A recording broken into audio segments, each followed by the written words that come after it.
So, for today's podcast, we have the pleasure of talking to Leah Wayman. So, Leah, thank you, first of all, for coming in and chatting with us today. Oh no, thank you for having me. I'm really thrilled to be here. And the reason you're here is we're going to talk every and all things PTA, so parent teacher associations that are in our schools. And I'm going to try to rattle this off. Correct me if I'm wrong. Okay. So, first of all, you're an employee of ours. You are a paraprofessional at one of our elementary schools. So, appreciate everything that you and all of our hardworking paraprofessionals do. But then you are involved in the PTA at Daniel Wirtz. Yes. You have two children.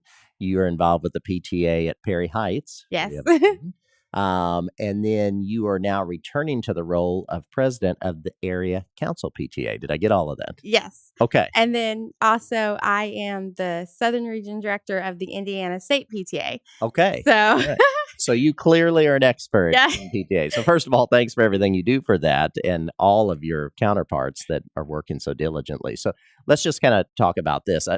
For people that may not be as familiar, and I think most people know PTA, Parent Teacher Association, but what do PTAs do, Leah? So really the mission of PTA is advocacy. And so it's bringing people together and just kind of doing what's best for all children. And that's our real goal. And so we do that through many ways. We talk to legislators. We also will work with teachers in the schools and stuff to help meet the needs of maybe the children in that school.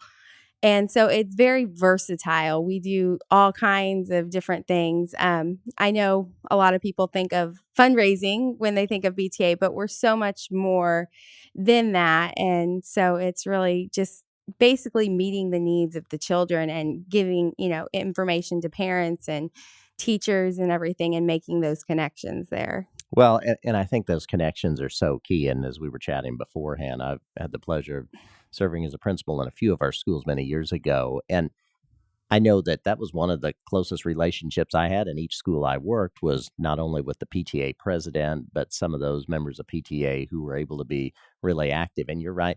It's really anything and everything and all of the above that members of PTA do for the school, whether it's an elementary, middle, or high school. Right? Yeah, it is. And we have so many versatile PTAs in Evansville. Right now we have, I think, about 30 or so PTAs in almost every EVSC school.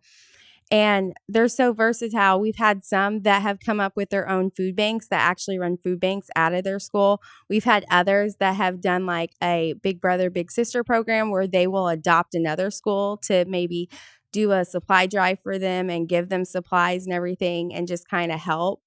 And so it's really neat to see the different ways that PTA can reach out and help. I mean, sometimes it's as simple as parents will come in and make copies for their teachers, so their teacher's not having to spend time at the copy machine. So it can be really just can take the shape of anything. Yeah, right? it can be anything you want, and the possibilities are endless. If you see a need, it's just someone figuring out how to meet that need.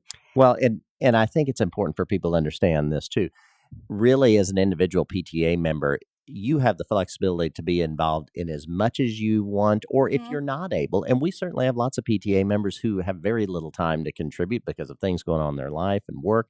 I know, as we said at the beginning, you're working, you have 4 children, but you can really tailor make it. So if I'm listening to this and I'm thinking, gosh, I've got a couple of young kids at home and I work full time, I can't be a member. You certainly can still be a member, right? Yeah, you can certainly still be a member just by joining. You give us your voice so that when the PTA leaders do go to legislation, we can be like, we have this many members behind us. And so that really makes an impact there. You also, there's, even if you can't attend a meeting, it's still getting your foot in the building kind of. It's a good way to meet other parents, of course, and get those connections with teachers and stuff. Really. I've seen parents over the years, they almost form a little network as they are able to spend time. They do. And sometimes it's just, even if you can't volunteer, if you go to a PTA event that your PTA is hosting, you get to make those connections. But by being a member, you get to just give us your voice is really the big thing. And that makes a huge difference when we're advocating and getting legislation passed through, is just being able to use you as a voice behind us. And so even if you can't be active, that's a great way just by joining. And here in Evansville, when you join, you actually, the area council PTA provides you with a membership card that also has a discount card. So we have all kinds of community connections and stuff where you can go into a restaurant and maybe get 10% off or a free drink and stuff. So really your PTA membership pays for itself. Yeah, you get that money back. Yeah. Take advantage of those discounts. Most memberships only cost up to $10. I think all of our PTAs are right under $10 for a membership. So you're really getting that back even just through that discount card that we provide you every year. So, and then if you would, Leah, tell me just a little bit more about the Evansville Area Council PTA. That's an organization that's been around for many years. And if you're involved with your school's PTA, you may be familiar with that. Other people may say, I've never heard of that. And I know you all even have a website now. So you've been very active. Now you're the president again in that. Yes. So tell me what is the difference between that and a school PTA? So the difference between kind of the Area Council PTA and the school PTA is the Area Council is there to help guide the school PTAs. And we do a lot more stuff kind of in the community and everything. So, we have hangars and teacher lockers. PTA has helped tremendously with those, getting them up and going and started. And then we've also, just this last year, we were able to get a Rachel Ray, Yummo is her foundation, and we got a $5,000 grant. Wow. And so we were able last year to host an event at Bossy where we had Chef Sam come in, and he and some of his students, they catered or showed parents how to make a meal, and we were able to purchase those groceries. And so about 150 families went home with meals that they learned how to prepare like healthier meals. And we actually have a chance for that grant again this year. And so we can do stuff like that.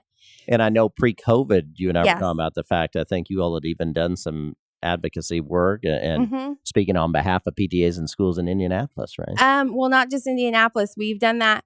We were actually in March of 2020, we were in DC on the Hill. Okay. We were on the Hill, and we were able to talk to legislators, and we have a list that National PTA, which is over us, the main organization, helps guide us for legislation. But we knew with COVID coming and stuff, we were worried about students being fed.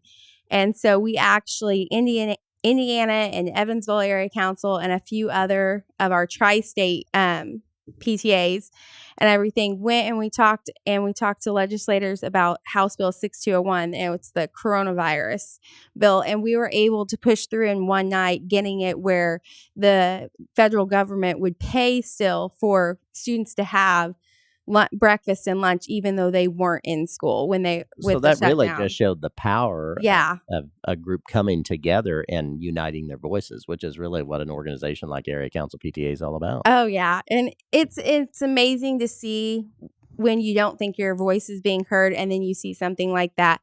We were on the Hill on Wednesday, it passed Thursday, and by the time I flew home Friday and stuff, EVSC was already preparing to give out meals and stuff. And then even after the fact, we had PTAs going, how can we help? And we had PTA leaders here in the community picking up meals for those who maybe couldn't get to the EVSC sites to get them and delivering them. So we delivered about 75 meals a day to families that couldn't get out. So really, Leah, correct me if I'm wrong. When we talk about PTAs, we're talking about people, and it can be moms, it can be dads, grandparents, aunts, uncles, friends. I mean, you don't have to be. You don't even have to have kids. We have PTA members that are just community business owners, and everything that support us. And we've got other organizations. We work closely. I've worked with the Indiana Coalition of Public Education and partnered with them, and then spoke at rallies with them and stuff. So there's so many different ways, and basically PTA is everybody. If you care about children, you should be a member. I mean, yeah, that's it. Yeah.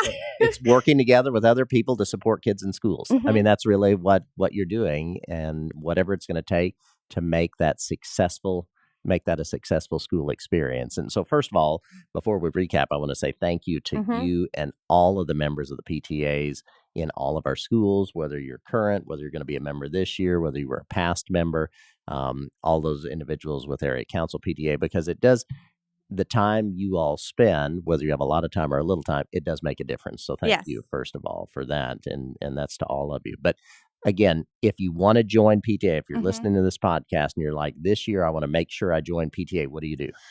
You can go to the website, the EVSC website, and we have a PTA site on there Okay. that with Area Council. It has a list on there of all the local PTAs Okay. and the active ones and the non-active. So we do have a few schools that don't have active PTAs. And that's always subject to change. Yeah, because all it takes is a volunteer that Sure. wants to get it going, and Area Council and Indiana State PTA are there to help you walk through the Okay. steps to do that.